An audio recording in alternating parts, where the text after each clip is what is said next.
Hello, everybody. This is GeorgeAnn Hughes, and this is the Byte Show.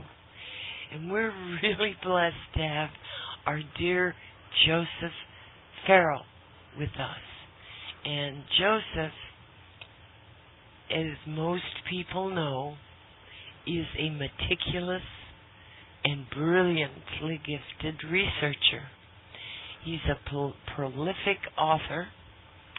He holds a doctorate in patristics from the University of Oxford and has also published works concerning theology.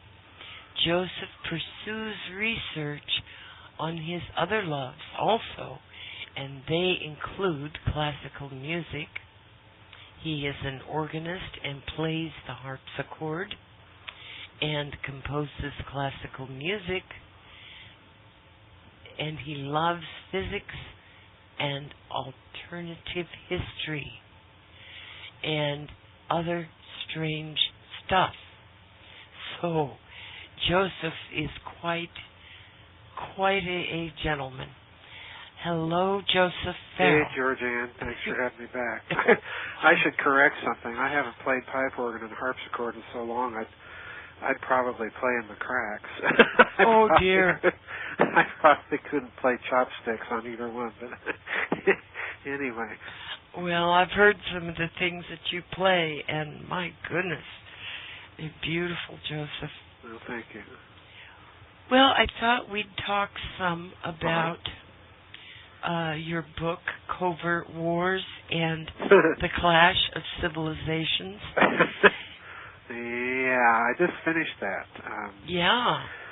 Last week, so yeah, it's off at the publishers. Actually, that should be out in a couple of months, and another one, Financial Vipers Venice, which is I've been waiting for it to come out from this publisher for a year, and it's still not out. But it will probably be out, I hope, around the same time as Covert Wars and Breakway Civilizations. And that may be kind of good in a way because, like all my books, they're connected. And those two are connected in a very weird way. Well, they all are. But it'll be interesting to see, how people react to it because I think Covert Wars and the Clash of Civilizations, if people are expecting the book to be about, secret wars with ETs and ray guns, they're going to be in for a huge disappointment because that's not what it's about at all. There's a little bit of that in it, but not much. Well, the title also has UFOs in it. Yeah. And oligarchs. Yeah. And space secrecy. Yes. Yeah, UFOs, oligarchs, and space secrecy. It's really that book is part of the series of little mini series of books that I started with Saucers, Swastikas, and Psyops, and then the second one was Covert Wars and Breakaway Civilizations, and this one is Covert Wars and the Clash of Civilizations. And the Clash of Civilizations that I have in mind principally is I'm borrowing Richard Dolan's idea of a breakaway civilization. In other words, the technocrats that were entrusted with the UFO secret and trying to investigate it and emulate the technologies and so on, that he had the idea that this would have over time, if left alone long enough and given enough money, would have constituted itself as a kind of a breakaway civilization. And that's really an arresting idea because, like I pointed out in Saucers, Swastikas, and Psyops, when you've got a breakaway civilization, the very word civilization connotes culture. In other words, a way of looking at things that's almost subconscious and subliminal. Mm-hmm. And if you stop and consider what he's suggesting, what he's really suggesting is a culture so radically different than the one that you and I live in every day. Yes. that it perceives things in a very different way. It has a totally different science. It's probably much more advanced than anything that you and I know publicly. Yeah. And all of this colors its outlook. So what I've been trying to do more than anything else is in these books to reverse engineer that culture, how it came to be, what its financing mechanism was, and that of course was most of the previous book, Covert Wars and Breakway Civilizations. And then in this book, I'm trying to illustrate the clash of views of that culture, the science that it may have access to, and the way it thinks about things in science versus the kind of science that we know publicly. And the other thing that I'm concerned about in this most recent book, and it goes all the way back to things that you and I have discussed for so long in the Cosmic War series, is it's a twofold thing that I'm trying to do in this last book in this series. And the first is to examine the assumption that if there are extraterrestrials, then they must perforce be millennia in advance of us. Yes. I have always taken issue with that assumption on two scores. Most people mean it in a technological sense, but there are some people that mean it also in the moral sense. And I don't see any reason why one has to assume either one. They may be in advance of us, but I don't think it's by decades or centuries. It may be mere decades.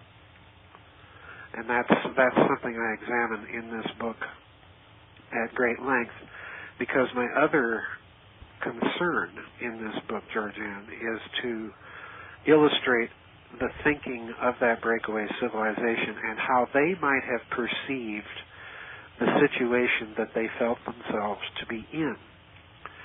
And it's that point that really is the centerpiece of the book, because what I'm arguing is that they would have looked at all the records, ancient records that talk of genetic engineering of mankind, of cosmic wars, of fantastic planet-busting technologies and weapons and capabilities of traveling extreme interstellar distances and so on and so forth.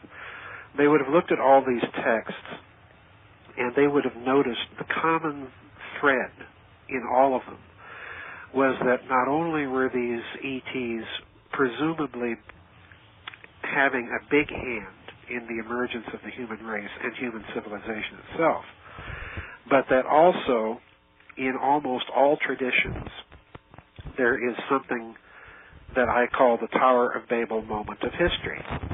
Okay? Yes. And you and I have discussed this, all the way back, I think it was like the 7th or 8th recording in the Cosmic War when we started talking about the Tower of Babel. And the reason I put it in the Giza Death Star books and in the Cosmic War is because, I had to plant the seeds that early to get to this point in this book. Yeah. Where you would have a technologically capable elite dealing with advanced technologies and trying to create technologies to emulate the performance of UFOs, all right? Oh, boy. Yeah, and in the course of doing that, GeorgeAnn, I came to the conclusion they had to have considered the UFO phenomenon, not simply from the standpoint of reports, but also from the standpoint of historical reports. Yeah. In other words, they would have looked at the phenomenon as perhaps being something very, very old, centuries old. Mm-hmm. And that would in turn have brought to their attention all of these ancient texts about extraterrestrials inbreeding with human beings, the Old Testament, Genesis chapter 6, and so on. So if they're considering these texts, then the next thing I think they would have perforce had to consider would have been this Tower of Babel moment, because almost all human traditions have some version of this event. And, Dr. DeHart and I wrote about this in Transhumanism a great deal. Yeah. And what stands out in every tradition that you read of this moment, being from the biblical to the Mesopotamian to the Mayan, whatever tradition you wish to look at, in every version, mankind is interfered with when he reaches the point that he has a great deal of unity and a great deal of capability that becomes a threat to the gods.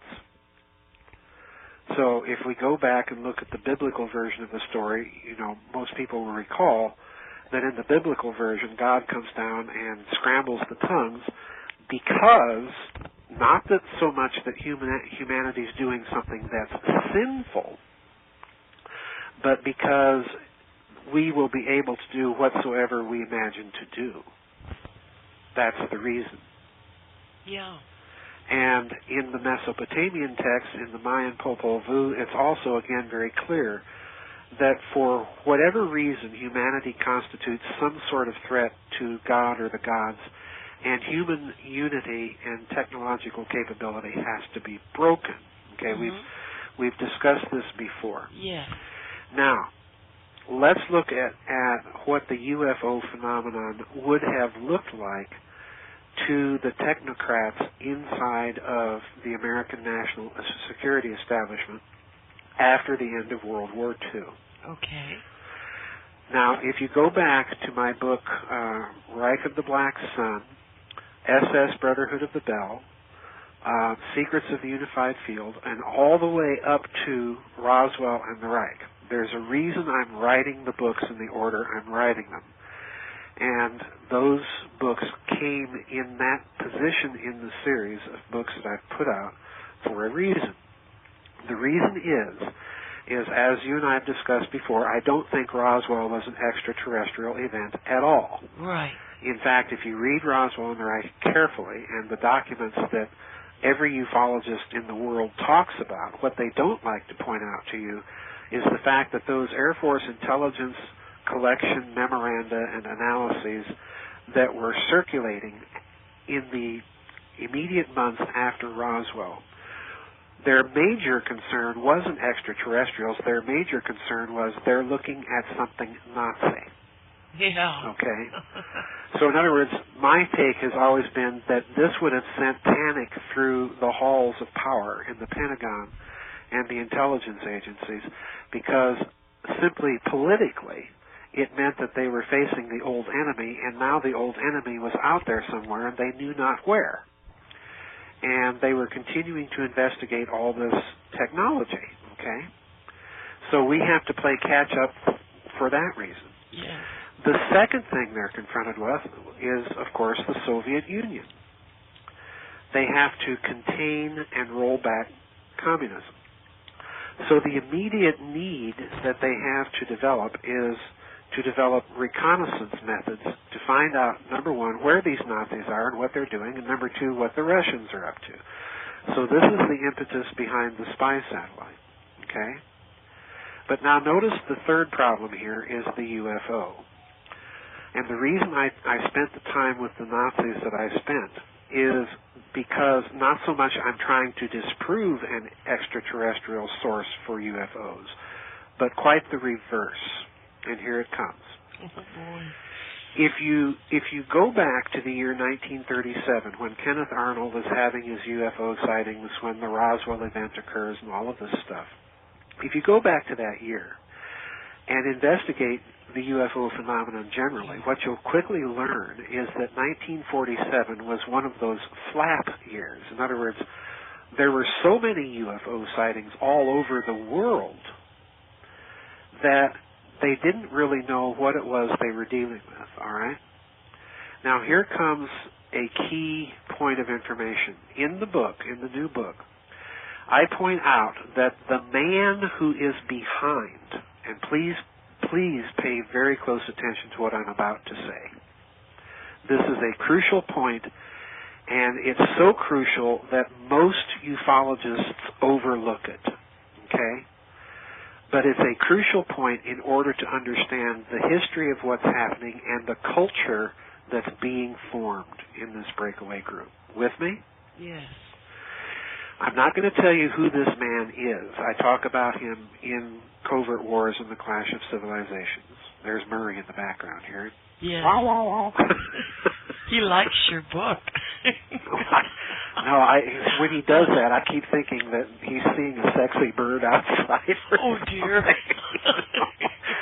But anyway, now, in Covert Wars and the Clash of Civilizations, I mentioned this gentleman who is in the national security establishment, in the technical analysis section of it, all right? Mm-hmm. He is closely associated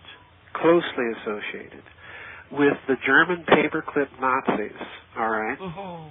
All right? So in other words, this man is a German American. So in other words, he speaks German. He's closely associated with these post-war paperclip Nazis that we brought over here. Yeah. Okay?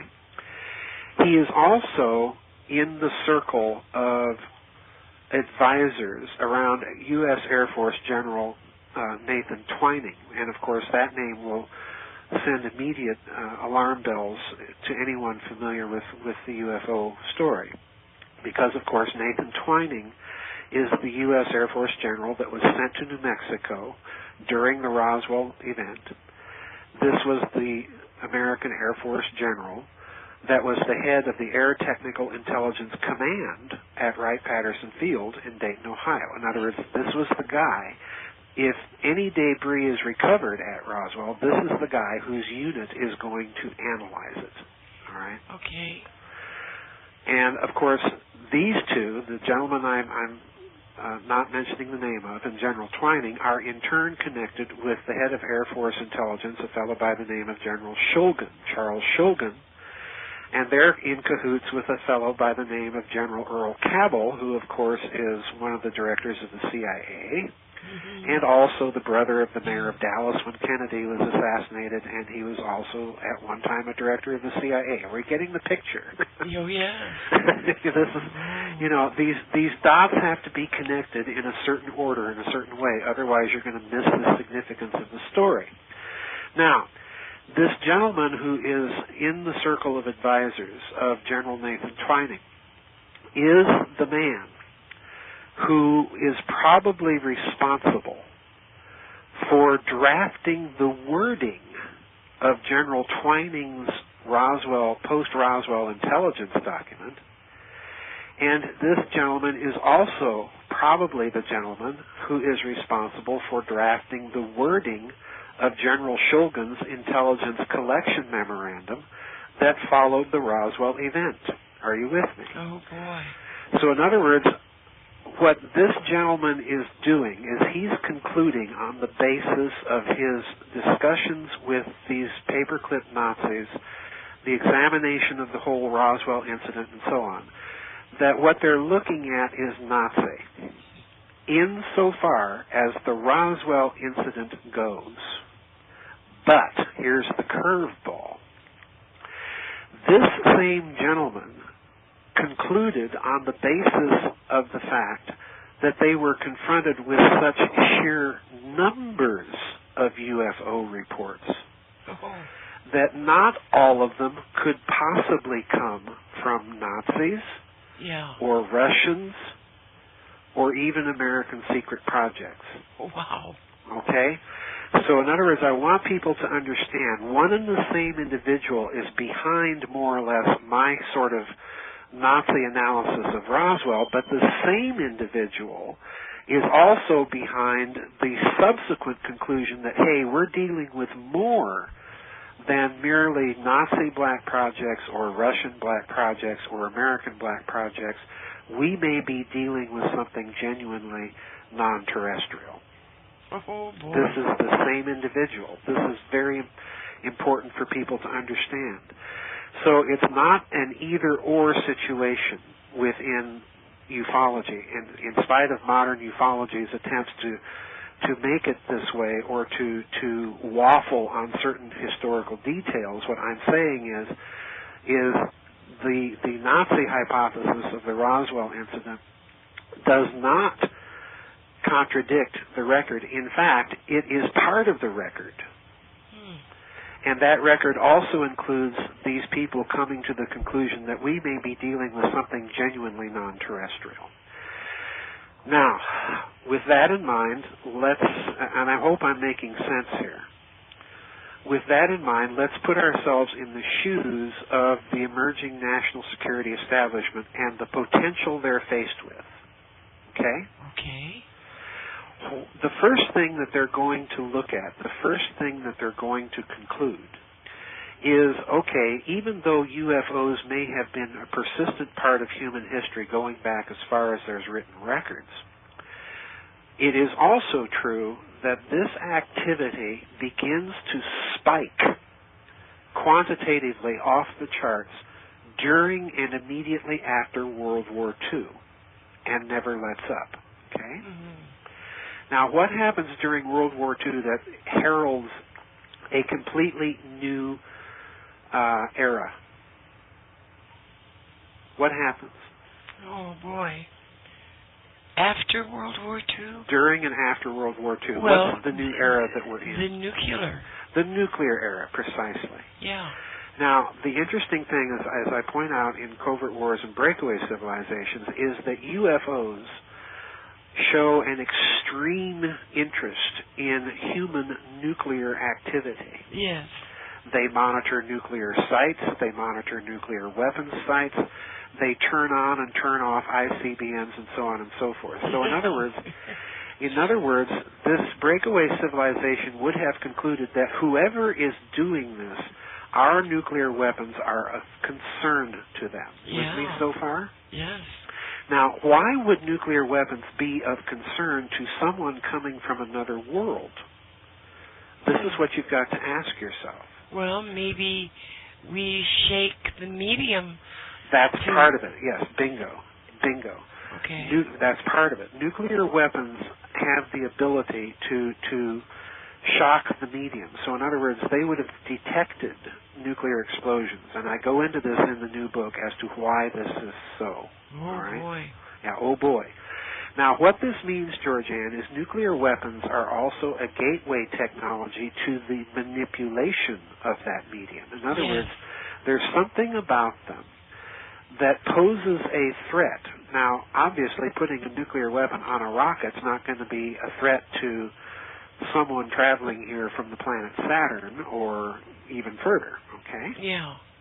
Because you have a long time to follow the trajectory and shoot it down. Yeah, okay? that's right. And it's moving at the speed of the Pony Express on top of it. So, you know, it's not rockets that they're concerned with. It's the nuclear energy itself. And this would have told the breakaway group that they're dealing with, unbeknownst to them, that they would have quickly concluded that nuclear weapons are somehow a gateway technology to something else. And there, GeorgeAnn, right there is the argument against the fact that ET is millennia ahead of us. Oh. When we detonated the bomb, we caught up real fast. Oh, my goodness. You see what I'm saying? Yes. Now, put yourself in their mentality concerning the Tower of Babel moment. Oh. This would have meant that even though they hadn't figured out what all of this meant, they would have figured out that we pose a potential threat to whoever these people are. And we have to play our hand and cards and develop our technologies very carefully in the next few decades to avoid a repeat of the Tower of Babel moment. Well, maybe if we'd stop developing these damnable weapons for killing, you know... You're missing the point. It's not the weapons. I said it's the processes of nuclear energy. Okay. Okay? It doesn't matter whether or not you're actually producing weapons or not. It's the potential that the process represents that constitutes the potential threat. Oh. You know, it's the same conundrum. If you have the access to the processes of manipulating the physical medium, you may not be producing weapons from it. You may be just wanting to produce energy from it. But the fact that you know the process means you can weaponize it, and that's going to constitute a threat. Yeah. Potentially to whoever, whether you're producing weapons or not. That's my point. This is what people have to understand. So in the mentality, the way I'm reverse engineering the culture of this breakaway group, they're thinking, okay, we've got a triple potential threat here. We've got Nazis, post-war Nazis, we've got communists, and then we've got whoever's flying around and all these other things. So the first thing they're going to try and figure out is nuclear weapons. The second thing they're going to try and figure out is how do we avoid a repeat of the Tower of Babel moment. Yeah. In other words, them coming down here and messing us up again and throwing us back to the Dark Ages. Yeah. You see? That's the very real danger. There's a period of history, in other words, I'm arguing, that begins with the advent of the nuclear weapon and UFOs in conjunction with each other. There's a period of history that begins when those two things happen at the same instant. Oh, boy. And we're still in it. Yeah. And the strategy, I'm arguing, that they're going to... I began arguing this in Saucer Swastikas and PSYOPs and in Covert Wars and Breakaway Civilizations. The strategy is, first of all, they're going to have to develop technologies that can keep an eye on all three potential threats at the same time. Yes. So in other words, this is the impetus behind the spy satellite. Yeah. Colonel Corso, who everybody makes fun of, I think that this man was actually telling us a great deal, because he put it very bluntly. At the same time that we were looking down on the Soviet Union and they were looking down on us, we were also looking up. Yes. And so were they. Oh, boy. You see? Because the long-term threat isn't each other. The long-term real threat that the Cold War represents is whoever's behind the UFO. Mm-hmm. That's the reason for all the nuclear weapons to begin with. Oh, boy. It's that's the other part of it that never occurs to people. But if you figured out, all right, these people, whoever they are worried about our nuclear weapons, build more of them, so that if they do land here, we'll make it too costly for them. Oh, boy, Joseph. You see what's going on? Oh, this is the, and I want to point something out here. Richard Dolan says something so brilliant and so remarkable in his books on the Breakaway Civilization. He says that the UFO is the missing piece of modern history. In other words, it's the hidden presupposition that if you don't take it into consideration, nothing else that's been happening historically since the end of World War II will make any sense. And that's essentially what I'm arguing in these books. It's not only the hidden piece of history, it's the hidden piece of finance, because stop and think. If you're going to develop technologies that can emulate the capability of the UFO, what do you need? Well, you need a lot of money, and you need that money to be totally unaccountable to the public. Yeah. All right? So in other words, you need a hidden system of finance. You need to put the national security establishment directly in the financial world, and this is what they do. So in other words, it's not only, the UFO is not only the hidden piece to history, it's the hidden piece to finance, and I think it's the hidden reason, therefore, why everything is really so non-responsive in the government and why they're really panicked. Wow. Because we're in that Tower of Babel moment. Now, one of the things that's going to result from this is if you figure out this physics, if you figure out why nuclear weapons are a gateway technology to something more, then stop and think what it means. It means that you have a totally different culture in terms of your energy supply. Yeah. You won't need petrodollars anymore, will you? No. So what are you going to back the currency with? Well, if you're going to keep the same kind of currency system in place, you'll need a finite resource that's trackable and privatized, like GMOs. Oh, yeah, brother. You see? Yeah. In other words, what I'm suggesting to you, and this is an idea that actually came from Catherine Austin Fitts when she was visiting here. So it's her idea, not mine. But, you know, it's the kind of thing that when you sit around and talk about UFOs and financial fraud for 5 hours, it's the sort of thing, ideas that get laid out there. But her observation was, all right, if you really have these technologies, then you're going to try and move away from the petrodollar. Mm-hmm. And this is a sure sign of it. The other sure sign of it is the emergence of 3D printing. Now, clearly, in my opinion, GeorgeAnn, this is a technology that was developed in this Black Project's world. Oh, yeah. Okay, as a response and emulational technology of the UFO. Yeah. Why release this technology now into the public eye? Well, my answer is again, this is explainable by their perception that they're in the Tower of Babel moment. Yeah. Why? Because 3D printing allows you to bring manufacturing back to North America, but the neat thing about it is you don't have to have big, huge, centralized industrial plants. Right. It's dispersed. Mm. You don't present easy targets. Oh, boy. Now, yeah, oh, boy, yeah. You know, stop and consider the implication of that choice of words. Mm. This is what I think they're dealing with, GeorgeAnn. I think that they've been in this Tower of Babel mode since the end of World War II. And what this means, and here's the clash of civilizations part, not so much the clash between the hidden civilization and the public one, in human terms, but rather the clash of the hidden civilization and the non-terrestrial one, if there is any. Okay?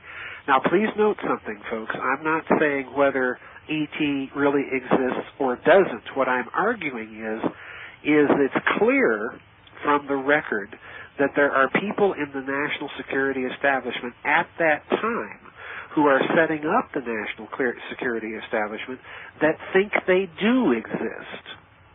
And therefore, they're formulating their secret policies and long-term strategies on that basis. So it doesn't matter to the argument whether or not ET really does exist. All that matters is that there are sufficient people in sufficient places of power formulating policy and long-term research and strategy decisions who think they do. Oh, my goodness. You see? Yeah. Oh, boy. Okay? Oh, gosh. And, of course, that presents opportunities for all sorts of mischief, and I know exactly where you're thinking right now. And we'll get back to that. Okay. But if let's assume, for the sake of argument for the moment, that they really do exist, and that you're concerned about the long-term potential threat that they represent. So what are you going to do? Well, the first thing you're going to do is you're going to play catch-up as fast as you can. Yeah. You are going to try and create technologies that draw ever closer to the emulational performance characteristics of the UFO. Yeah. And then you're going to let them know you have it. Oh, boy. Okay? You're going to display it to them. You think we don't have this? Yeah, look what we can do now. Oh, brother. And that includes shooting at them with the occasional ray gun. Yeah. Okay? But by the same token, in other words, you're gonna start playing bluff poker and keeping your fingers crossed that you're not going to get yourself into an interplanetary war that you can't win. Yeah. Until you're certain that you can win it. Okay? Oh, brother. Now remember the premise here is if nuclear technology is a gateway technology, then this means if you figure it out, you're not millennia or even centuries behind whoever, you're mere decades behind them. Oh, my. And with enough money, you can close that gap rather quickly. All right? Mm-hmm. Now, this means you're also going to play psychological operations, not so much against human beings, but against them. You're going to try and make contact, and you're going to try and manipulate their perceptions. Oh boy! Yeah, I know. This is a whopper. This is why Cosmic War, the book, had to come very early on in the series. Are you understanding now? Yeah, we are. This has been like a 13-year-long chess game for me. Yes, it has. Wow. So, all right. So, in other words, they're having to play psychological operations not only to mask the technology against humanity, but also to display it in shows of force, so to speak, against them. And I'll be very honest and tell people right out front, when they get this book, there is a chapter in it on crop circles. And the reason I included crop circles, I have been intending to do this for a long time, is because I think crop circles represent more than just an attempt of them to communicate with us, but rather an attempt of us to communicate with them, and in the process display a human technology that we can manipulate with a great deal of precision and control. So the hidden message being sent is, if we can make all these pretty designs in a field of crops, you there? Yes. If we can make all these pretty designs in a field of crops, we can use this stuff and target things in a very precise way. Oh. You follow me? Yeah. Yeah. So, this is all tied together, and there are other reasons that I think crop circles are part of this psychological operation that I get into in the book that I don't want to talk about right now until people can actually read and see what the details in support of the thesis are and why they're doing it the way they're doing it. But again, it's partly for the reason that it's based in an historical approach to the problem. Okay? Uh-huh. One going back centuries. All right? Wow. Wow. So, in other words, you're dealing with people, when you sit right down, GeorgeAnn, and you reverse engineer the total culture of this breakaway group, you're dealing with people that certainly are thinking outside the box. Yes. And they're doing so in my opinion, in very intelligent and very creative ways. Let's just hope they don't miscalculate. Now, there's a final point to this Tower of Babel moment stuff, and that is that if you look at what I include in this book, I include a lot of stuff from what I call the lunatic fringe. Because, are you there? Yes. Oh, I'm not hearing anything. It sounds like the line got cut off or something. Oh, no. The stuff from the lunatic fringe I include for a very simple reason. What they're talking about, and by lunatic fringe here, folks, I don't mean the normal people you think of. By lunatic fringe, in this case, I mean Carl Sagan. Oh, yes. Okay. Carl Sagan and a few others. Okay. Yeah. In other words, for me, the lunatic fringe isn't what the alternative research community is saying. It's what the mainstream has been saying in this book. What I do is I point out, again, the idea that many celestial bodies in the local solar system space appear to be artificial. Mm-hmm. And this means that you're dealing with a scale of engineering that's enormous. Yeah. Okay? Now, let's again put ourselves in the shoes of the breakaway group. We've got all these UFOs flying around. They can't all be Nazi or American or communist black projects, okay? Right. So they're coming from somewhere, and they're someone else's, okay? Mm-hmm. Now, as we expand into outer space and discover all of these strange things out there, some of which are, again, of a scale of engineering that would boggle the mind, is that going to force them to hit the panic button? You betcha. Mm-hmm. Uh-huh. Because it means not only do we have to emulate this stuff, we have to be capable and have the energy to build enormous things. Oh. Okay? Now, here's a thought. I want everybody just to kind of stop and think about this. Granted, 3D printing, as it's been released to the public, still has its bugs. Yes. But now, suppose you set yourself up in business at International Interplanetary Widgets and Gadgets Incorporated, all right, down in Texas. And you're contracted for a few $1 million to produce a certain part for the government. And you have no idea what this part is for or what it does. You've just got to produce a few 100,000 of them. Yeah. GeorgeAnn, what I'm suggesting is it is possible with 3D printing now for entirely covert production to be taking place right out in the open. Oh, yes. And no one knowing what they're really producing because they're not seeing the final assembled product. And that assembly may not even be taking place here on planet Earth. Yeah. Okay? Oh, boy. So again, the idea is you've got to play a game of bluff poker with whoever's out there and convince them that you are capable of a lot more than perhaps you really are. Now, here's the bottom line that I arrive at in the book.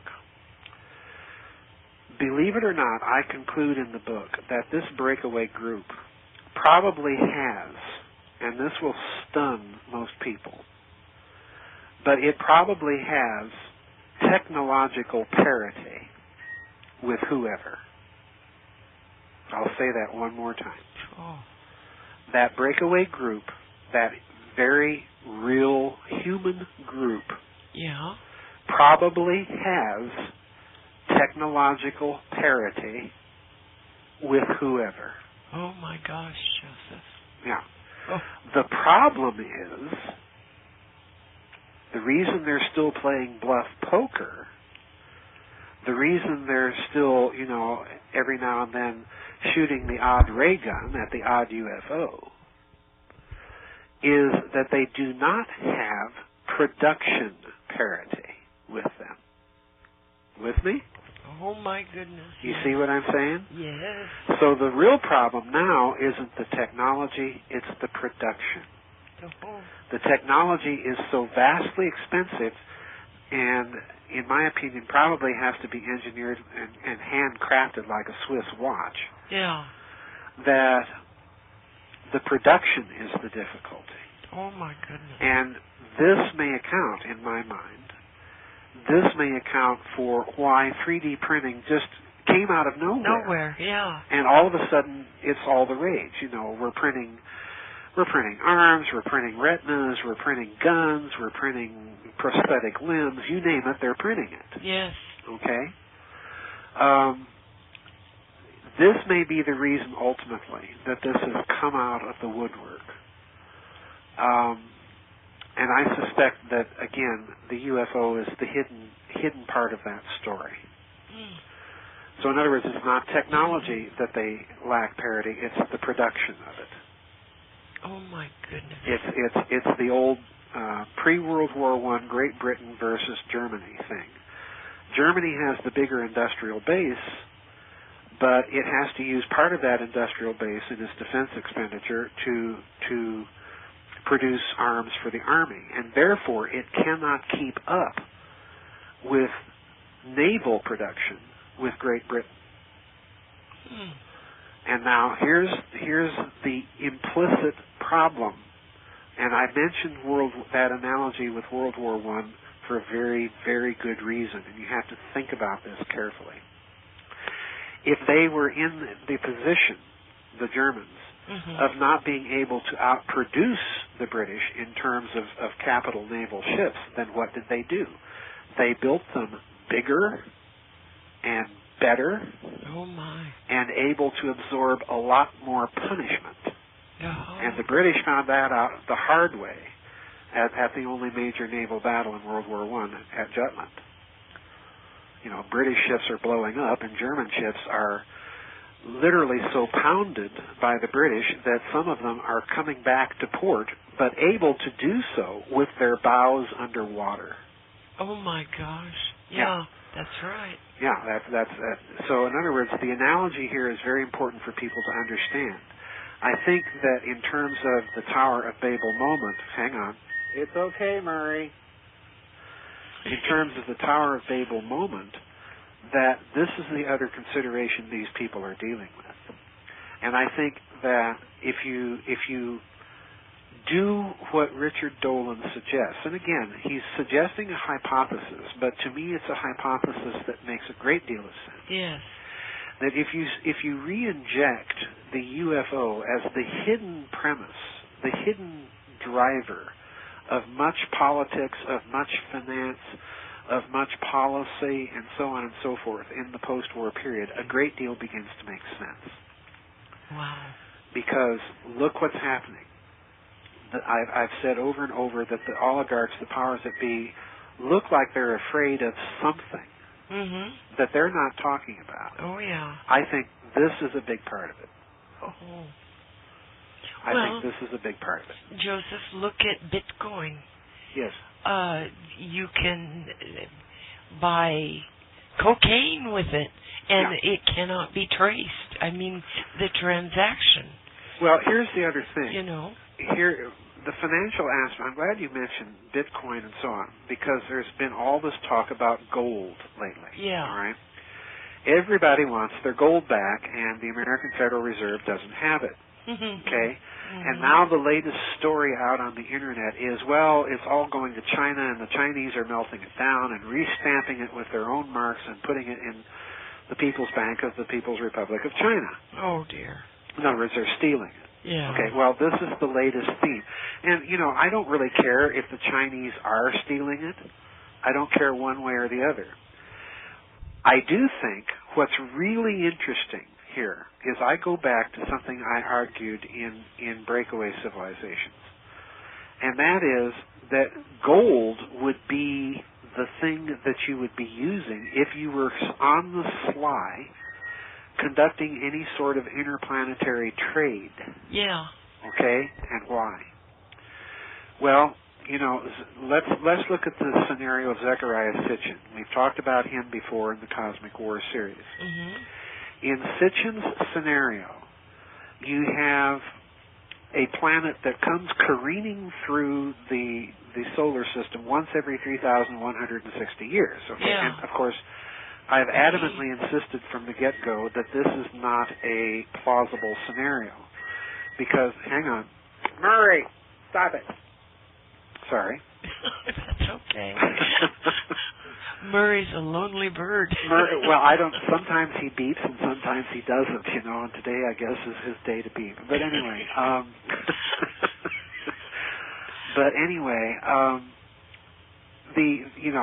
that scenario of the planet careening through the solar system, I don't buy, because it's like throwing a rock into a smooth pond.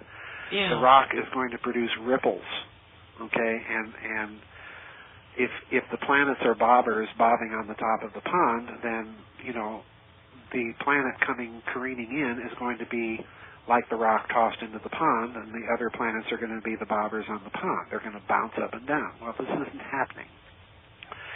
The other problem I have with Sitchin's scenario is he's trying to justify or find a reason when he reads in ancient texts why these people that are coming to planet Earth are so obsessed with acquiring gold. Yeah. The scenario he comes up with is that they're using it in particulate form in a kind of chemtrail spraying operation to protect their own increasingly dissolving atmosphere on that one planet. Okay, that's basically his scenario. Well, hooey to all of it. I think the real hidden story here about gold is the white powdered form of it. The orbitally rearranged monatomic element gold, which does what? Remember from the Philosopher's Stone? And again, why did I put that book prior in this series? In its white powdered form, when gold is not only melted, but actually consumed, actually burnt to a crisp, what happens is the gold reduces to a fine white powder. Right? Yeah. Remember? Yes. Moses and the golden calf? Yes. Remember? Yeah. And that's an alchemical process, isn't it? Yes. Okay. In that form, gold retains its chemical properties. It still reacts chemically the same way. But it loses 44% of its mass. Okay, that would have to do with gravity, wouldn't it? Bingo! Yeah. Would that make gold valuable? Oh, yeah. Especially in a technology that might be employing it for that purpose? Oh, yes. You betcha. Would that explain why they came here to begin with? Oh, yeah. Yeah. All right. Now, let's go back. You see where all this is going. Now, let's go back to Covert Wars and Breakaway Civilizations and all the time I spent in there on the bearer bonds scandals. Remember those? Oh, yeah. What were those bearer bonds? Well, they were bonds in enormous amounts of money, 500 billion, or pardon me, 500 million or $1 trillion, you know, just astronomical amounts of money. And they're all gold-backed. Now, either someone is rehypothecating a lot of gold, okay, which we both agree on they are, or someone is producing a lot of gold. You see? Oh, yeah. Oh, yeah. And if you can produce a lot of gold with the technology you've kept carefully hidden, you can rehypothecate what you produce.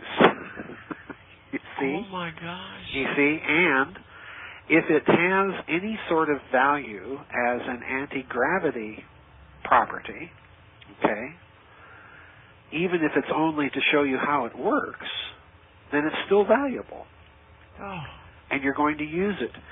So, in other words, I suggested in Covert Wars and Breakaway Civilizations that the vast expansion of credit that's represented by this hidden system of finance may represent not a fraudulent system, but rather a system with a hidden collateralization. Yeah. And the hidden collateralization is not only that gold, but here it comes, outer space. Oh, yeah. What you find out there, which would, if you stop and consider just the mineral value of the asteroid belt alone, it would be in the quadrillions of dollars. Now, stop and think about what I just said. Where did we find quadrillions of dollars mentioned in recent history? Well, it's in the derivatives, okay? Yeah.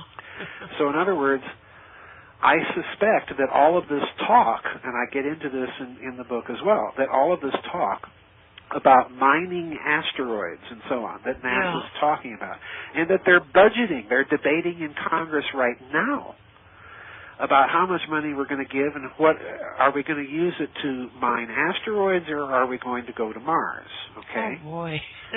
Now, stop and think what they're just admitting to you, folks. They're admitting that they have the capability to mine asteroids. Yes. And what they're also talking about, and I point this out in the book, they're talking about plucking these asteroids in near-Earth orbit, and hauling them to the moon and parking them in orbit there and mining them there. Yeah. Now, that folks, takes some pretty stiff technology to that's do that. Bingo. Can you do that with rockets? No. Is that going to be cost effective? No. No. Oh, of course not. Gosh. So in other words, what I'm suggesting is all of this talk about asteroid mining and so on and so forth is probably they've been doing this sort of stuff for a while. Yeah. And the fact that they're talking about it openly now is a little clue that they've got some technological capabilities they haven't publicly admitted to yet. Oh, yes. And it's a little clue, perhaps, that there may be some commerce between this planet and somewhere else. Mm-hmm. Uh-huh.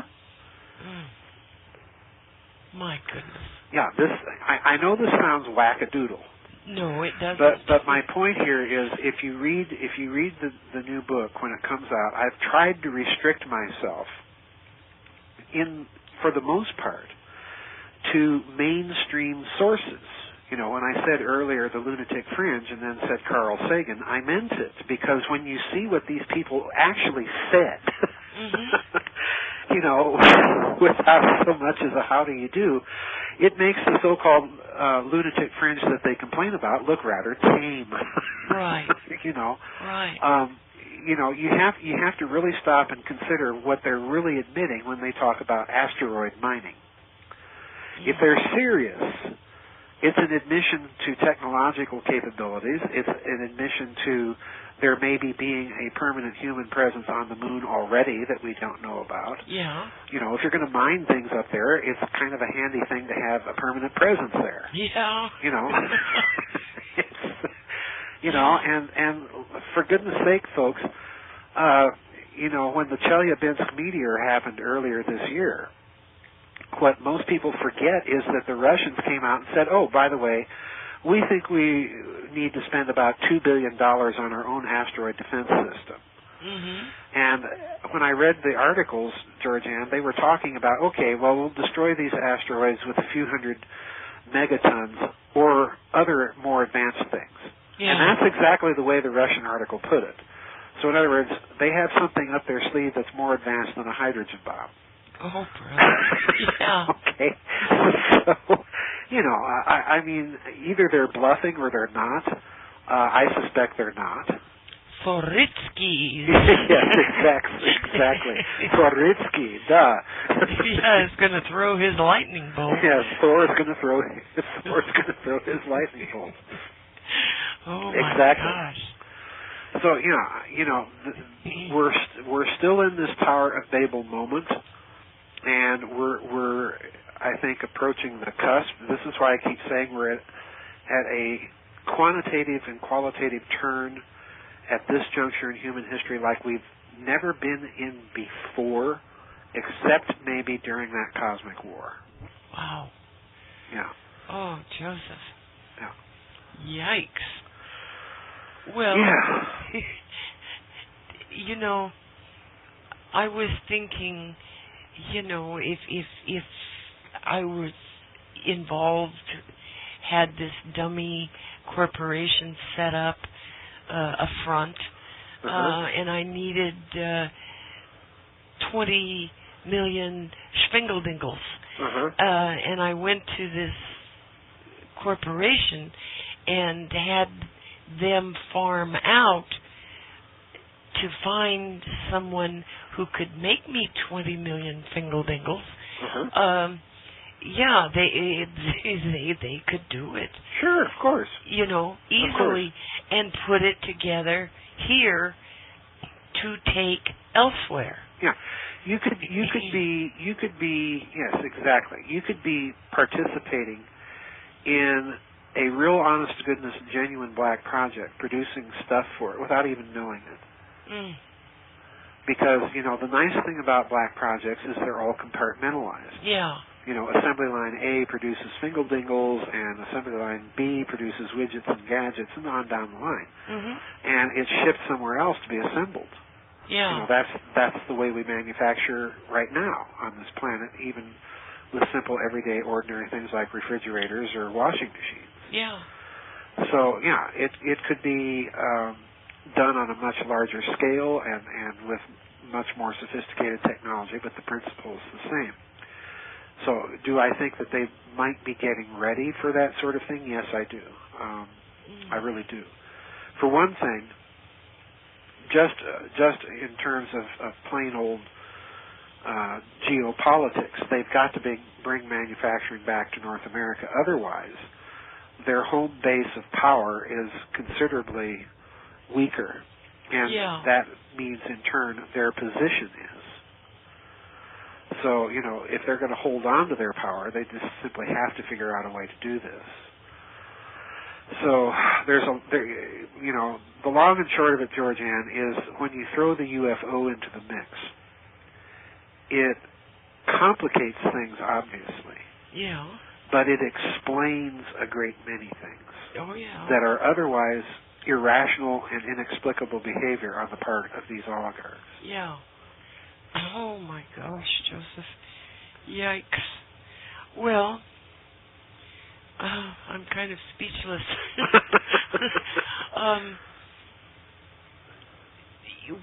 They have got cures for things.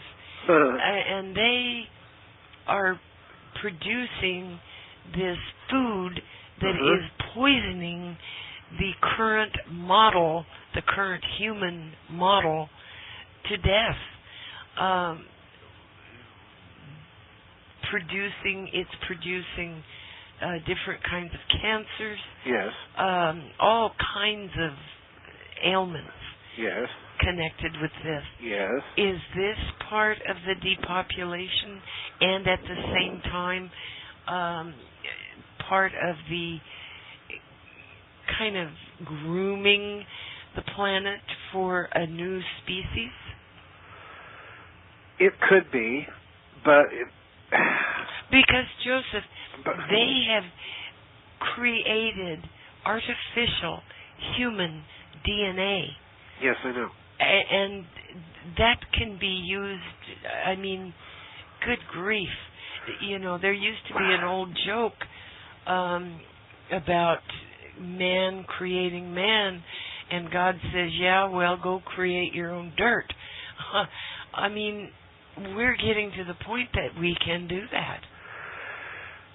It may be that that's a part of this scenario, but there's another possibility.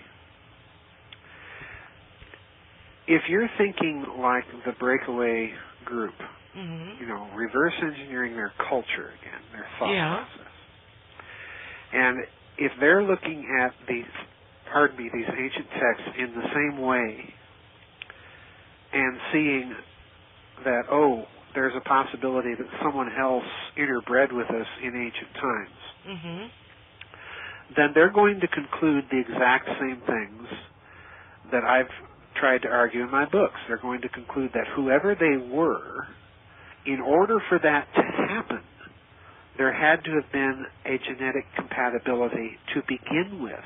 Yes. In other words, they're cousins. Yes.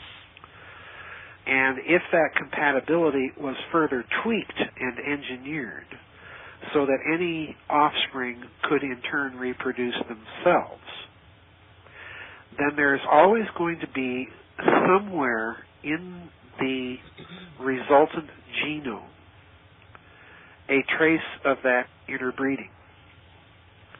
Now,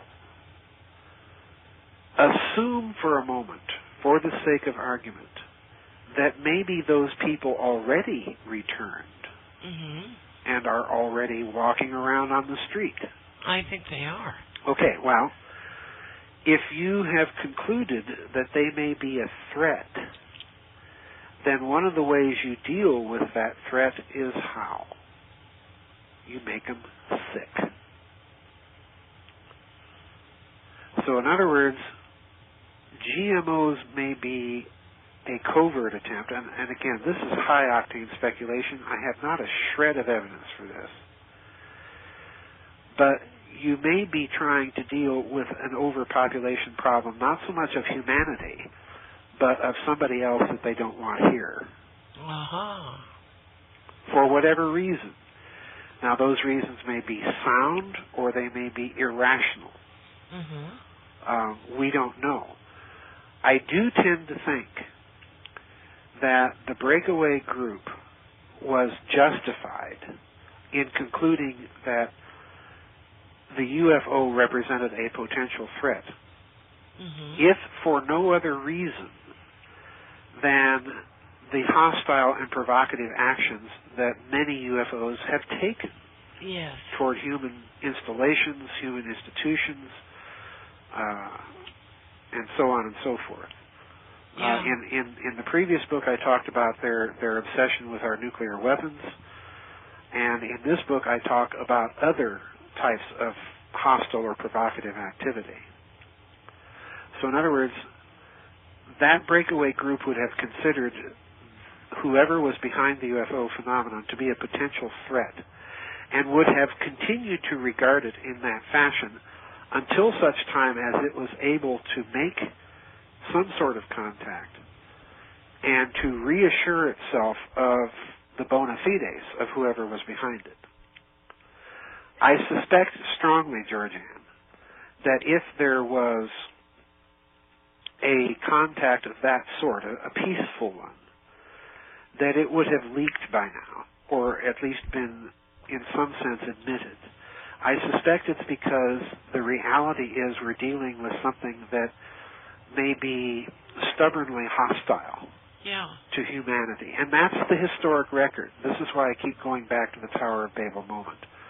Whoever that was that came down here and messed around previously and got us into cosmic wars and blew up local planets, this isn't a nice group of people. Right.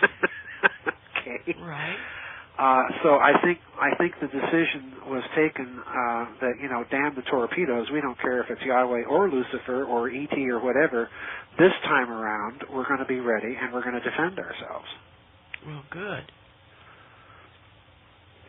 Well, I've asked you about this issue before. Yes. Privately. Yes. And the Gnostics have a very good take on this. And that is, when we're told that they first came here, they literally asked permission to create man. And they weren't really given permission. So, all this stuff kind of melds in together. Joseph. Yes, it does. Yes, it does. And you told me that position of asking to create man, let us create, is very old. It is. It's a very old. What do you call it? It's present. It's present in traditions for a long time. Yes. Okay. You find it, oddly enough, in the cultural context of other traditions relating to this idea of an experiment gone wrong. Yes. And of course, let's bring the Gnostic point of view into the present discussion. Okay. If for the sake of argument that Gnostic doctrine were true, then what it means is at some point humanity was kind of abandoned or left to itself with the occasional observation going on, but all of a sudden humanity let off an A-bomb. And you detected it. And oops, another one. And oops, another one. And then several. Yeah. And then H-bombs. Yeah. Okay, and you're thinking, there's trouble down on the farm. Yeah.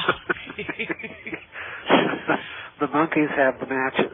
Yeah. Oh, boy. So you're going to monitor that, and you're going to try and, but you can't, for whatever reason, you can't just step in and stop it. Yeah. All right, now, let's go to another esoteric tradition. And I mentioned this in Covert Wars and the Clash of Civilizations, so it's coming up in the book. You'll be able to find some of the references. But they're in their Old Testament pseudepigrapha and so on. After the cosmic war, the war of the gods, the war of the titans, the fall of Lucifer, whatever you wish to call it, I prefer cosmic war. Take the religious imagery out of it because that prejudices you as to who are the good and who are the bad guys. Yes, exactly. You have to examine their actual behavior, the record. Yes. And judge it on the basis of what they're actually doing rather than what they're saying. Absolutely true. But in any case, after this war, the other thing that happens is, and again, the analogy to post-World War I Europe is so very apt. Because if you'll recall in the Cosmic War model, I talk about how the post-cosmic war elites, the people that survive, are both the elites of the victors and the elites of the vanquished. And the elites of the victors take steps, you'll recall, to inventory the technology of the vanquished that, was going around blowing up planets and all sorts of other stuff. Yeah. To inventory that technology and to cart some of it away to be used in other ways, and to destroy that technology that could not be used in any other way other than for destructive purposes, and then to hide the technology that couldn't be destroyed. Okay, remember that? Yeah. All right. What did the Allies do to Germany after World War I? Well, okay, we don't care if you're sitting smack dab in the center of Europe and are surrounded by a bunch of powerful nations. Yeah. You cannot have an army larger than 100,000 soldiers.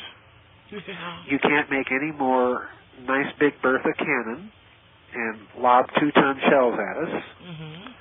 You cannot build any battleships greater than 10,000 tons displacement, and you can only have a few of those at that.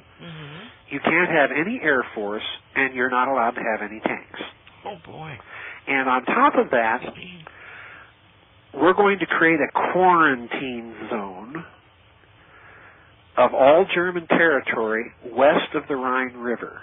Oh, my gosh. That has to be completely demilitarized. Yeah. Completely. That's your quarantine zone. Okay? Now, let's look back at the Cosmic War. They did the same thing. They took an inventory of technology and said, well, you can't build this, you can't build that. And, of course, the Germans went right ahead and did so anyway, because, it's kind of foolish to assume that you're going to leave a country surrounded by France, Great Britain, and Russia and tell it not to have any means to defend itself. It's just not going to happen, folks. That's right. Nazis or no Nazis. It's just not going to happen. So the same thing happens at the end of the Cosmic War. But the other part of the model is in those ancient traditions, there's also a quarantine zone. Planet Earth has been under a quarantine since that last Cosmic War. The quarantine zone, if you believe all this, I should say. That quarantine zone exists in 2 versions. Okay? Okay. Version number 1 is that there is a quarantine zone that stops at the orbit of the moon around the Earth. Oh, boy, yeah. And the other quarantine zone is at the outermost limit of the solar system. Yeah.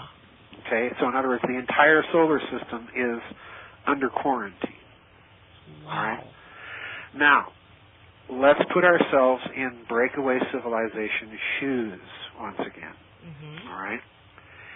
If they're examining the same texts in the same way, and eventually they would, because remember who part of their inspiration is. Who's part of their inspiration? Oh, brother. Who? I'm just... The Nazis. Well, yeah. And what did the Nazis do? They set up an entire department of the government, of the SS, called the Ahnenerbendienst. Remember what its job was? It was to go around on archaeological expeditions and dig up all that old stuff and ransack and rummage through every ancient text they could conceive of, from India to Latin America. Yeah. And the whole purpose, according to Reichsfuhrer Himmler in his little brief when he established this department, was for its use in any potential military application. Oh, my gosh. So in other words, stop and think how breathtaking this really is. You had one of the world's great powers of the time setting up an entire branch of government, kind of like DARPA, only this version of DARPA was to do nothing but play Indiana Jones and go dig up a bunch of neat stuff and read a bunch of ancient texts from the standpoint of any potential scientific value. Wow. Okay? Yeah. So in other words, would the Breakaway Civilization in the United States do that? Sure. they're bringing these Nazis over, for crying out loud. Yes. So the idea is going to infiltrate that way alone. Plus the fact that you're going to, if you're taking these nutty Nazis seriously, you're going to vet what they said. You're going to go over it. You're going to subject it to your own analysis. Yeah. So in other words, I think this is going to be done. So they're going to come across this notion of a quarantine zone. And then they're going to think, all right, there may be consequences if we send out space probes beyond the boundary of the orbit of the moon. There may be consequences.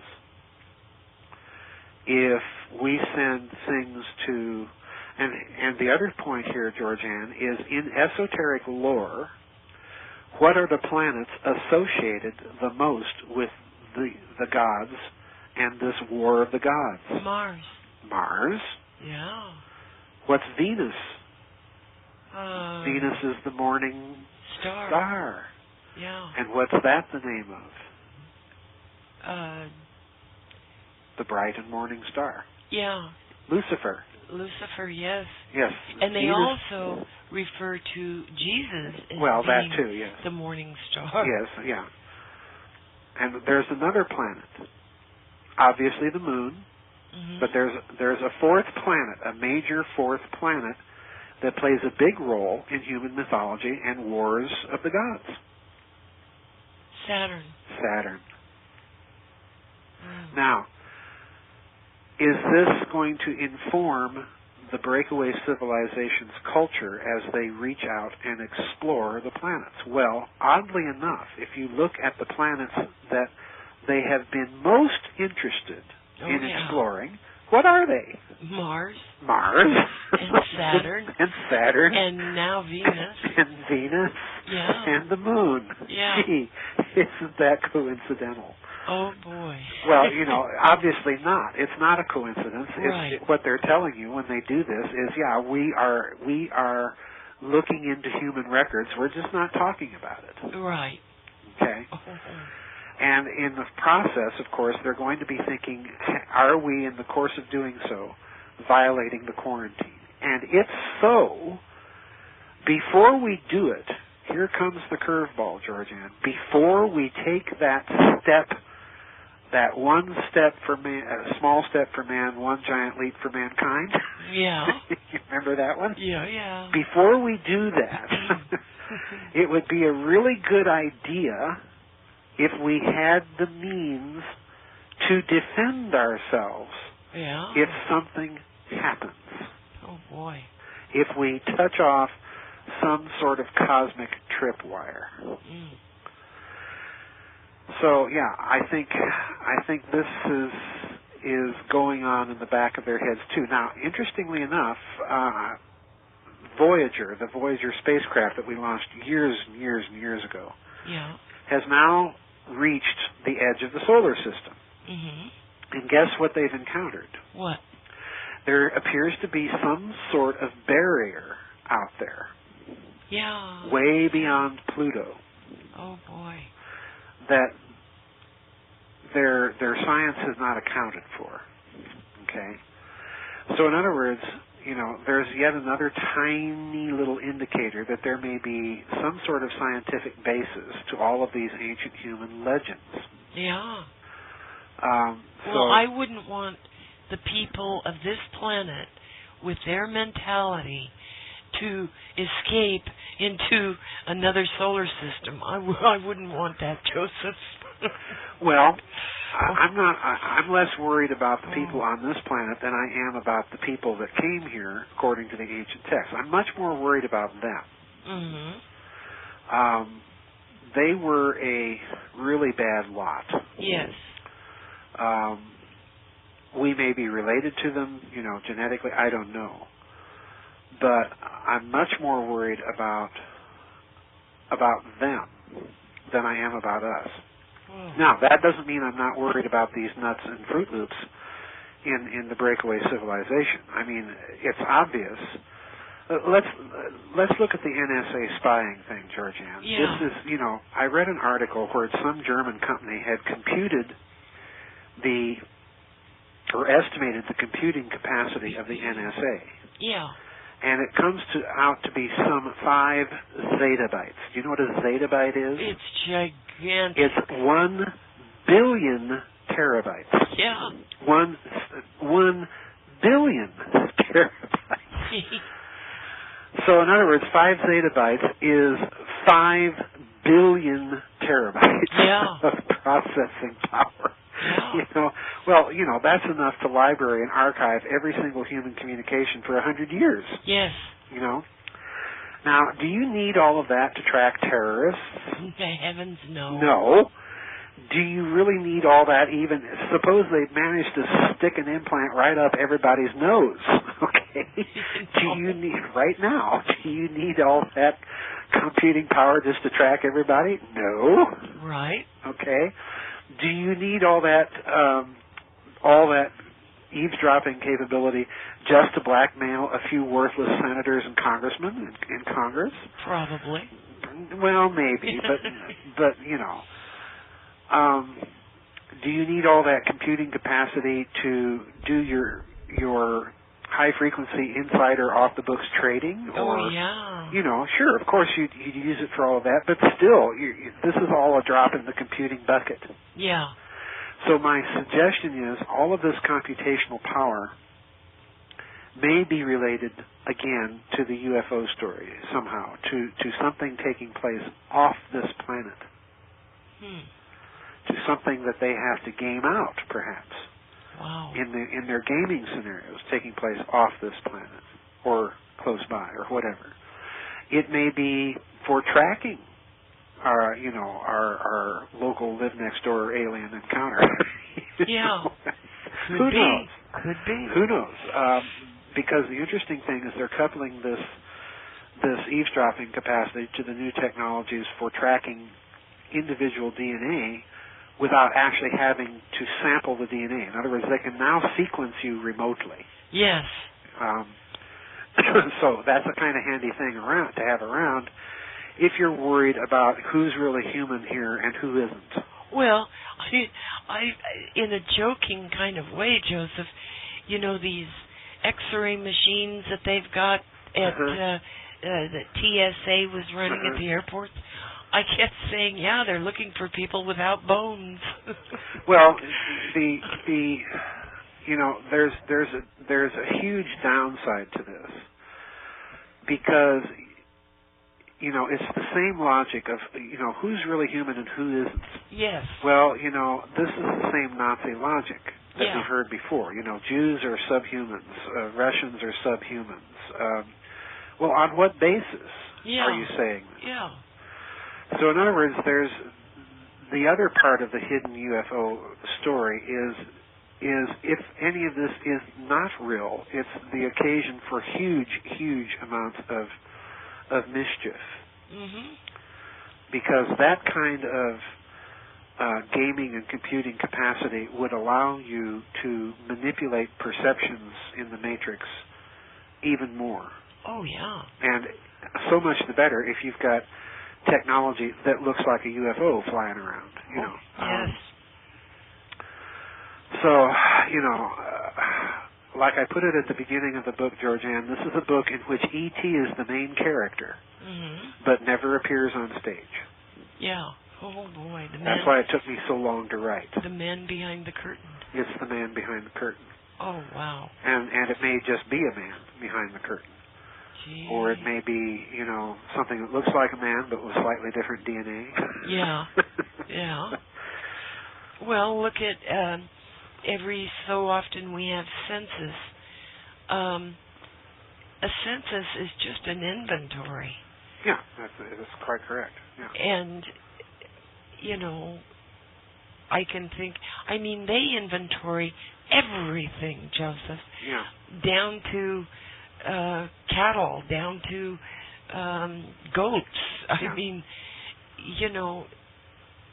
It's amazing to me, the stuff that they do. And like recently with the police and all the brutality that's coming out, there's been a suggestion, well, those guys are training and they're on steroids. Well, so what? If they're training her on steroids, what they're doing is wrong. Yes, it is. But it's reminiscent of these ancient species, if you will, that were so brutal to man. They taught man war. They taught man terrible things. Well, this is, any way you slice it, this is the hidden part of human history. If those people are around, yes, or have come back, yes, and if they are either in league with or hostile to that breakaway group, it's, the long and short of it is we are entering the Tower of Babel moment of history. This is why I've spent so much time going over that so carefully in so many books. Wow, Joseph. It's because in all versions of the story that have survived, including the biblical, there is no indication that what humanity is doing when it reaches a certain pitch of scientific development is evil. The reason given for coming down and confounding the tongues, or in the Mayan version, dividing the sexes, or in the Mesopotamian version, not only confounding the tongues, and in Plato, on and on it goes. Dispersing humanity and setting civilization back to the Dark Age. Yes. It's always because humanity is perceived as a threat to the gods. Yeah. Always. And we have this convoluted concept of God and what God is. I mean, it's pretty wacky, Joe. Well, yeah, that's the reason I spend so much time with that metaphor, with what I call the topological metaphor in my books. And it will figure, again, in a major way in Financial Vipers of Venice. In fact, that book, and then I've already started researching the sequel to it. There's just no getting around this metaphor. It's what has been done with it in history that either spells a fairly benign and enlightened civilization or just barbaric cruelty, because it's all how you construe it, both in terms of the physics and in terms of the finance and or organization of civilization and so on. It's, in a certain sense, that cosmology that says that we are part of an experiment, that what we're living in is theater. That is very much that whole idea of human history as being a great big huge cosmic theater. That is very much the insight of Hermeticism, and it has had an enormous influence on history that people are just totally unaware. And it's had an enormous influence on literature. I'm quite excited because Dr. DeHart's Shelley Unbound book is finally out. And I have a review coming up tomorrow on the website. This is a book that's very important because if you're reading the book from the standpoint of Mary Shelley, the standard story of Mary Shelley writing a ghost story, you're missing the point of the book. The book, if you understand it as having been written by her husband, Percy Shelley, who is deeply suffused with Hermetic doctrines, and is seeing the transhumanist future with all of its promise and all of its dread. He's seeing it very clearly. Oh boy! And he's writing about the cultural effect that is going to come regardless of whether you like what's going to happen or not. It's going to come, and it's going to pose some unique moral and ethical questions. When you read the book that way, he might as well have not written it and waited till the 20th century to write it, because that's how far ahead of the curve he was. Wow. And again, you know, all of this plays into all this understanding of human history, which is kind of not the standard history that we learn in school. It's the real one. Yeah, yeah. It's that understanding that's going to play into the formation of policy in the heads of the people running this breakaway civilization, like it or not. They're going to be considering all of this type of stuff. They have to. Oh. Why? It's very simple. When you're doing intelligence analysis, you consider all possibilities that are remotely relevant to the situation at hand. Yeah.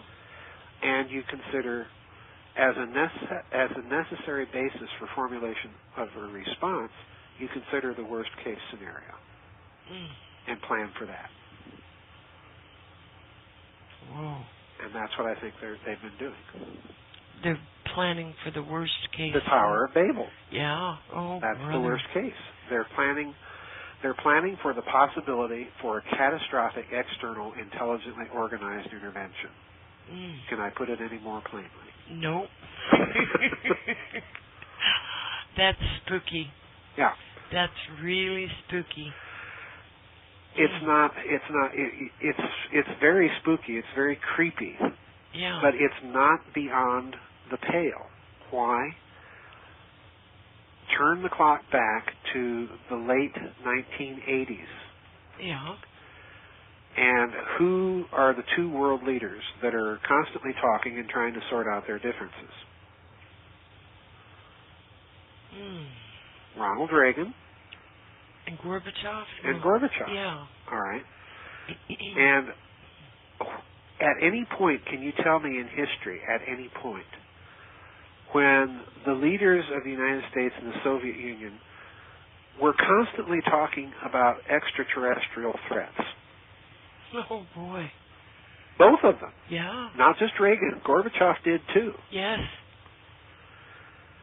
And Gorbachev did it more along the lines of, the U.S. president voiced these opinions, and I'm simply relating them, although I told him it's much, and listen to Gorbachev very carefully, and I'm kind of paraphrasing here, I don't remember his exact words, but listen to what he implies very carefully. He implied that it's much too early to be worried about that yet. Oh, my goodness. So in other words, we're in the same boat, we're just on a different timeline. Oh, my gosh. Yeah, so, that's quite, it's one thing for a Hollywood actor that claims to have seen a UFO and all sorts of stuff to come out and say that. All right. It's quite another for someone who was mentored into positions of power by the head of the KGB. Yeah. And who's not Mr. Nice Guy in his own right. Right. To be entertaining those kinds of thoughts, much less talking about them publicly. Gee, Joseph. Yeah. So I think, I think something's going on, and it's been going on for a long time. They know about it, and they're getting ready.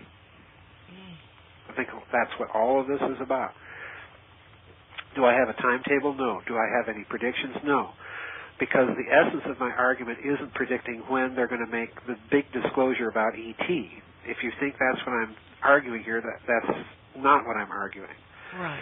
I'm arguing that there are people in the breakaway group, in the national security establishment, that think this way, that really do think this way. And this is the guiding, organizing principle of their research and development projects and of their long-term strategies. Whoa.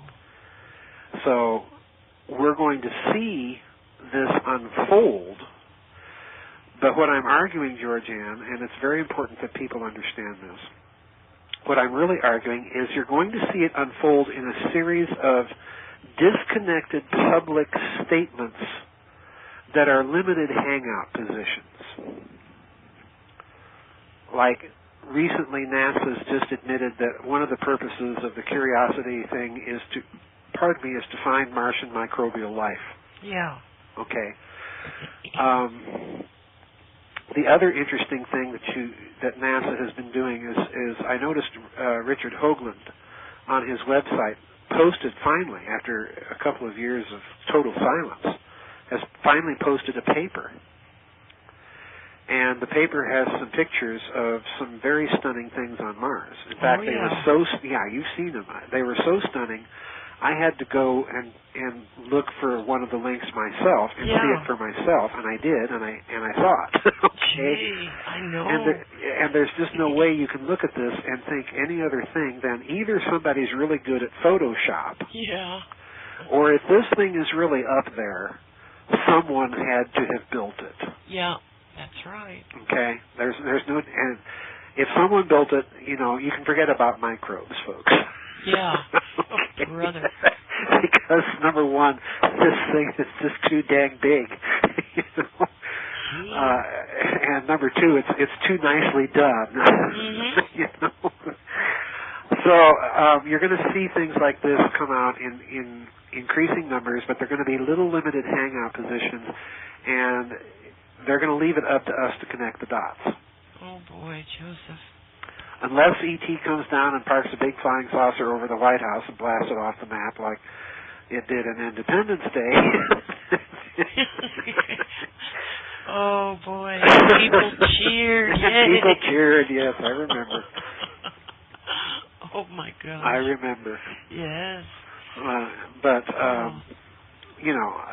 I think that's what's going on. I think we have to.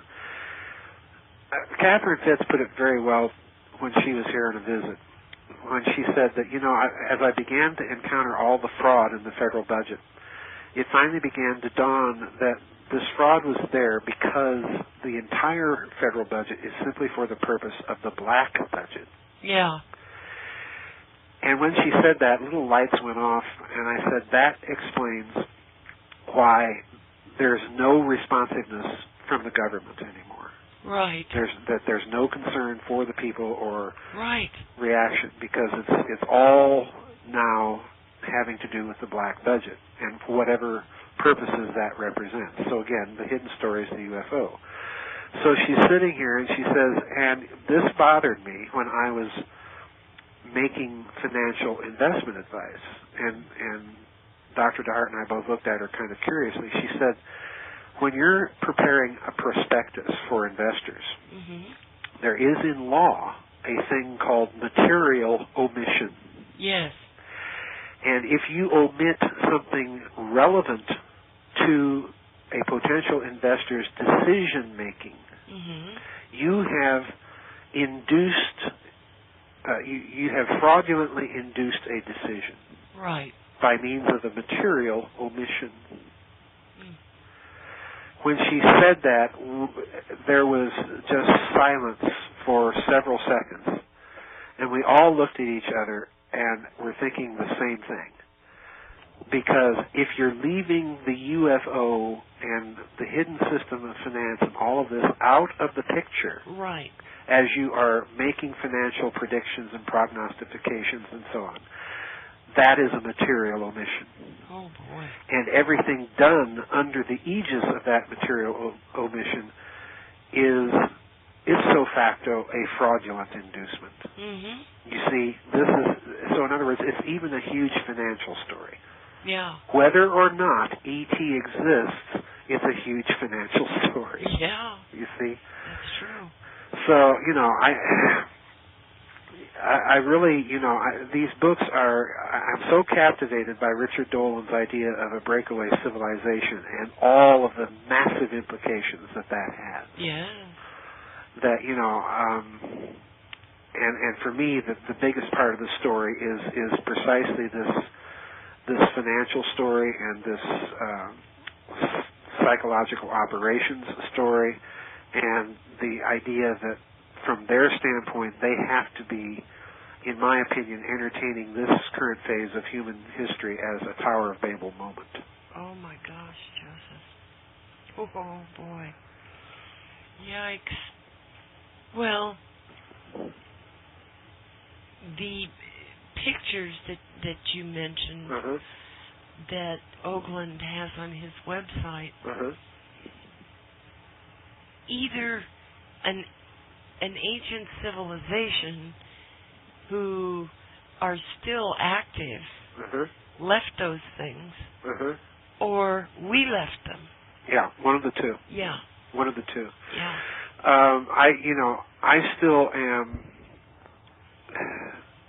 I'm still very much alive to the possibility that Hoagland at one point, years and years ago, said we may well discover we are the Martians. Yeah. I'm still alive to the possibility that we may not originate here ultimately on this planet, but may have come here from somewhere else. And I still think that we have genetic cousins out there, and I began pointing that out way back in I think it was Rack of the Black Sun and in SS Brotherhood of the Bell with some of the MJ-12 documents. One of the things that one of those documents stated, whether the document is real or not, isn't for me material. It's what it said. Yeah. That's so arresting. And what it said was something to the effect that the human form may be discovered to be universal in the universe, and that there may therefore be some higher order between physics and biology. And when I read that, I immediately shut the book that I'd read that in and just sat there, kind of frozen and thinking for a good hour. Contemplating all the ramifications of what I had just read. Oh, brother. But the other part of this, GeorgeAnn, is, again, if we go back to the Cosmic War, to the book, and the way I present it there, you'll recall that this war is fought over possession of very powerful technology. Yes. And it's fought not only for the possession of that technology, it's fought with that technology, okay? And it's fought, if you read the records carefully, it's fought between people that are related to each other. Yeah. Not just the same species, but actually part of the same house, so to speak. Yeah. Right? So in other words, this cosmic war is kind of an interplanetary version of World War I, when all the leaders of the nations that are fighting each other are all related to each other. Yeah. Nicholas and Kaiser Wilhelm, they're cousins, and both grandsons and grandnephews of Queen Victoria. Oh, brother. And they've got relatives in the Habsburg family, all of this stuff. And when you look at the Cosmic War, what you're looking at in those ancient texts is you're looking at a huge interplanetary civil war. Yeah. So in other words, we may be the quarantined black sheep of the family, or we may be the quarantined white sheep of the family. Yeah. I don't know. But I do think, that people like Hoagland and Carlotto and people like that have been investigating all these other planetary anomalies, when they make the connection to human history and make those types of statements, I think they're onto something. Well, Joseph, I know that what we call human beings, some of them have an innate capacity for viciousness, cruelty, terroristic cruelty to their own people, and to people of different races, people of different nations, and where this capacity comes from really fascinates me. I think I do think that some of the early eugenicists, and I'm not trying to condone their views, I'm simply saying that some of them theorized that this type of sociopathic behavior was in part genetic. Oh, dear.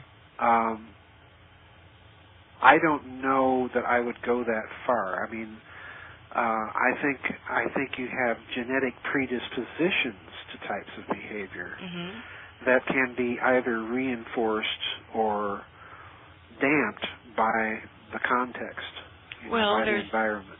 There's also the theory that when a woman, the baby that she's carrying in her womb, what she sees, how she's spoken to, yes, all these things imprint upon that unborn child. Well, I can believe that because yes.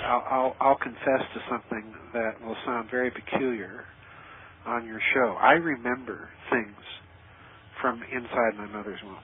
Oh my goodness! Yeah, I do remember specific things. And that may sound weird, but I'm not the only person that's ever said that. Believe it or not, Lee Marvin, the actor, had similar experiences that he remembers. And there's other people, it's not all that unusual, and I think that there's something to that theory. But,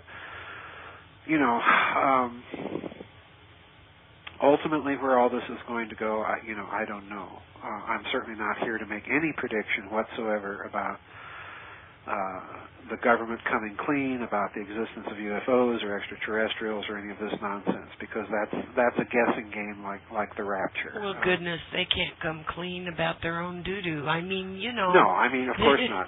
No, and this is the other philosophical problem. Even if the government,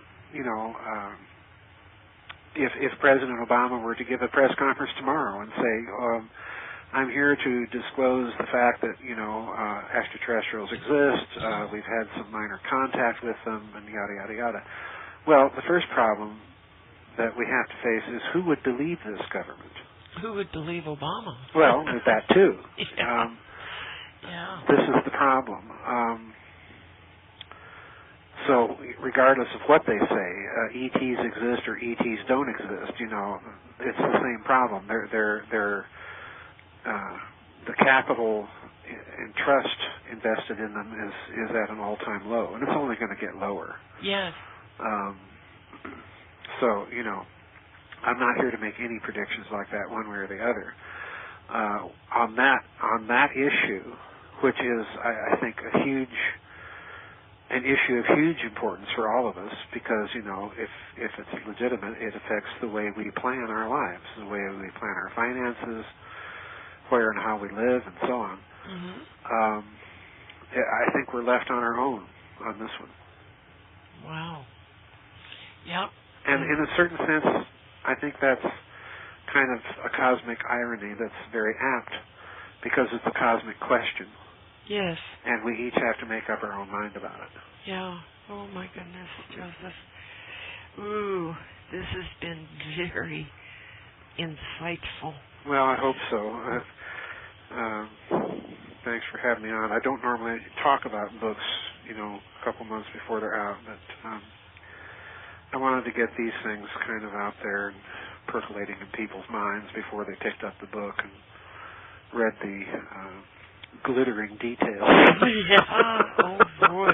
Because my goodness. The devil's always in the details. Oh. Well, everybody, get ready to order Covert Wars and the Clash of Civilizations, UFO, Oligarchs, and Space Secrecy. Wow, Joseph, you've done it again. Well, I don't know about that. We'll see what people's reactions to it are. Oh boy! Thanks for having me back on, and help her out, folks, with some donations, please, for the eye surgery and everything. We've got to keep you going, hon.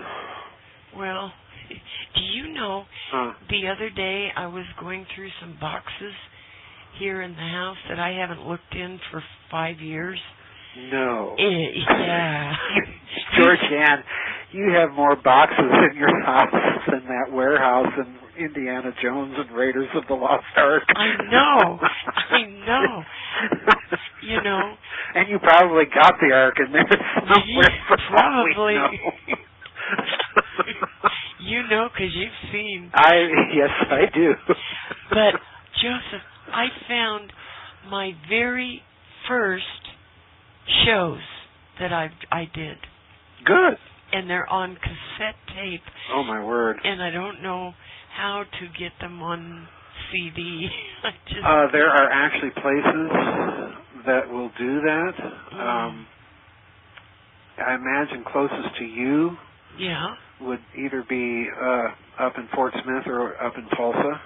Oh, my God. Probably Tulsa, but... well, I'm not going to Tulsa.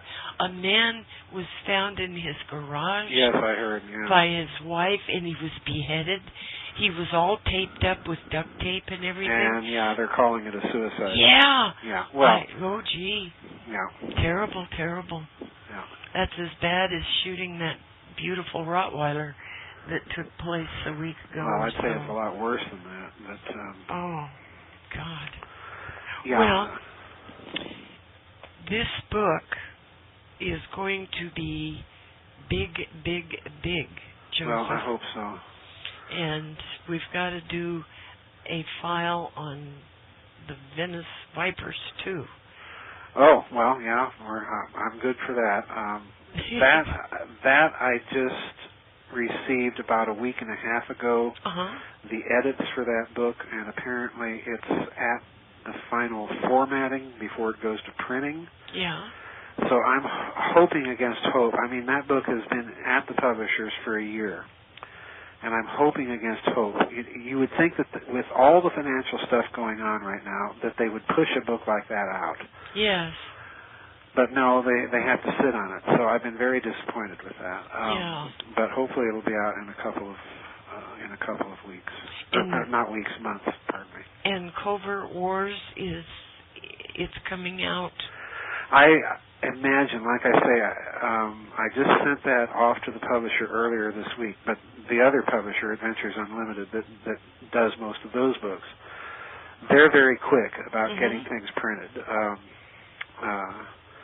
David Childress there, he'll probably try and get a printer fixed up by the end of the month and get it printed up as soon as possible.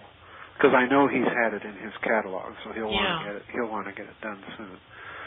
So I'm guessing it may be out toward the tail end of September, early October. Well, it's a fascinating book. Oh boy, I know it's going to do well, Joseph, because, my gosh, it ties so many things together. I hope so. It's fantastic. I hope so.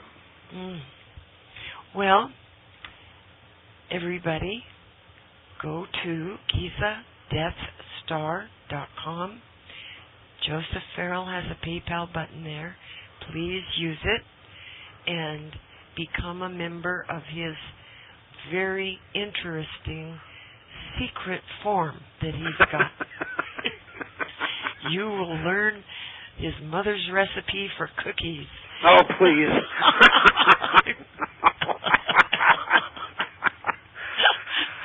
My mother didn't, I have to tell you, my mother didn't have recipes. She was a grab and throw cook. That's me. I'm a grab and throw cook, too.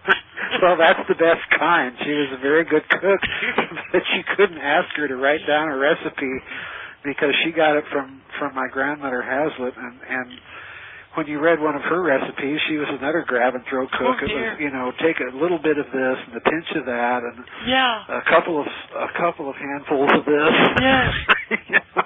I know. But, I'm the same way. Well, I am too. I like to cook. And I'm a fairly decent cook when I do cook, but I don't have any recipes. I just grab and throw. Yeah, that's the best way. It's the best kind. That's right.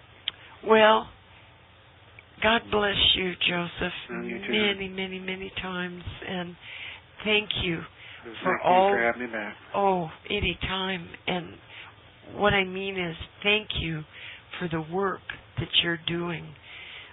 It's very, very important. Well, thank you, and I appreciate it. And everybody, remember, go to GizaDeathStar.com and work out his PayPal button. And you can also find Joseph Farrell at the Byte Show. Go to the audio library, click on Joseph Farrell's name, and his page will open up with every one of the audio files that Joseph and I have worked on over the years, and it's been years. Yep, it sure has. Seems like just yesterday, though, doesn't it? Yeah, it does. It really does. Well,